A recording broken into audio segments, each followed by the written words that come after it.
Bonsoir, c'est un plaisir de nous retrouver en plein cœur des petites ruelles de Florence.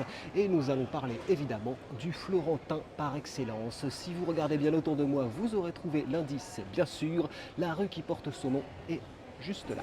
Nous avons donc rendez-vous avec le Dante pour un parcours digne d'une chasse au trésor en plein cœur du centre de Firenze. C'est parti!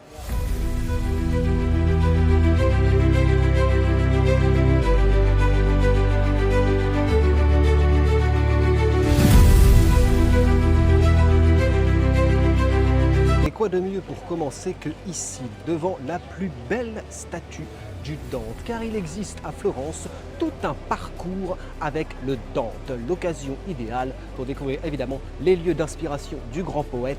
Cette sculpture, c'est l'œuvre d'Enrico Pazzi, juste devant l'église Santa Croce, où l'on peut admirer d'ailleurs non pas le tombeau, mais le cénotaphe de Dante au milieu des tombeaux réels, cette fois-ci de Michel-Ange, Galilée, Machiavel et Rossini. Rien que ça.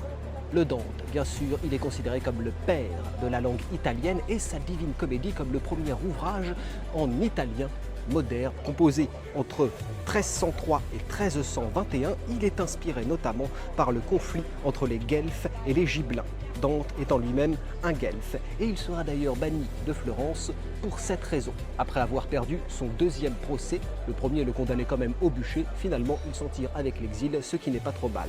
Il cherche protection à Vérone, à Sienne, pour finalement finir à Ravenne jusqu'à la fin de ses jours en 1321.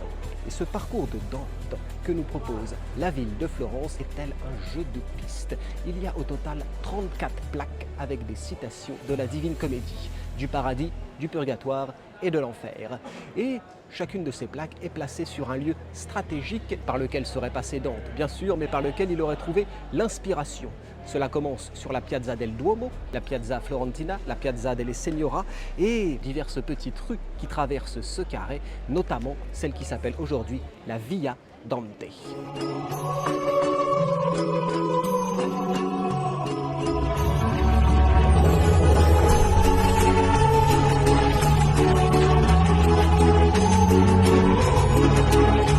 Sur le chemin de ce parcours, vous pourrez découvrir la maison de Dante, où je me trouve en ce moment même, un petit bijou de la Florence médiévale où on a conservé la pierre de Dante.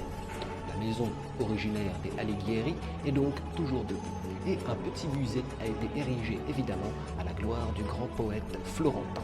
Vous pourrez ainsi vous immerger dans l'histoire de Dante et découvrir aussi la Florence de son époque à travers des expériences en réalité virtuelle tout à fait étonnantes. Et aussi, bien sûr, vous retrouvez en face d'objets de collection tout aussi épiques que cette maison. Et voir le lit et le bureau du grand poète toscan. Et l'histoire de la Divine Comédie révélera de nombreux secrets et vous pourrez même admirer d'ailleurs la gigantesque bibliothèque avec bon nombre d'éditions étrangères de ce chef-d'œuvre italien. Godi Fiorenza, poiché sei sì grande, che per mare e per terra batti l'ali, e per lo inferno il tuo nome si spande. Tra li ladron trovai 5 cotali tuoi cittadini, onde mi vien vergogna, e tu in grande onranza non ne sali.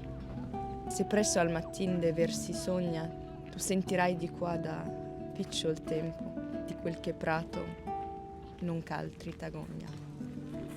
E se già fosse non saria per tempo, così fossei da che pur rester de, che più mi graverà, con più ma tempo. Et alors, à 2 pas de la maison de Dante se trouve l'église de Dante. Rien que ça, la petite chiesa qui se trouve juste en face de sa maison porte aujourd'hui également son nom. C'est dans cette église qu'aurait eu lieu son mariage avec Gemma, la mère de ses enfants, mais aussi et surtout la rencontre avec Beatrice, sa muse, celle pour qui peut-être il sera devenu poète, car c'est pour elle qu'il a publié ce qui est considéré comme son premier ouvrage, Vita Nuova, composé entre 1283 et 1291, c'est-à-dire un an après la mort tragique de Beatrice en 1290. Mais elle restera sa muse éternelle et aussi pour la Divine Comédie. Alors, quand vous passez par Florence, au milieu des chefs-d'œuvre de Michel-Ange, de Vinci et toutes ces merveilles de la Renaissance, n'hésitez pas à vous offrir un petit jeu de piste médiéval sur les traces du Dante. Et bien sûr, c'est l'occasion parfaite pour découvrir ce texte, certes monstrueux, mais non moins passionnant qu'est la Divine Comédie. Et qui, bien que composé il y a plus de 700 ans, en reste éternel. Interview terminée.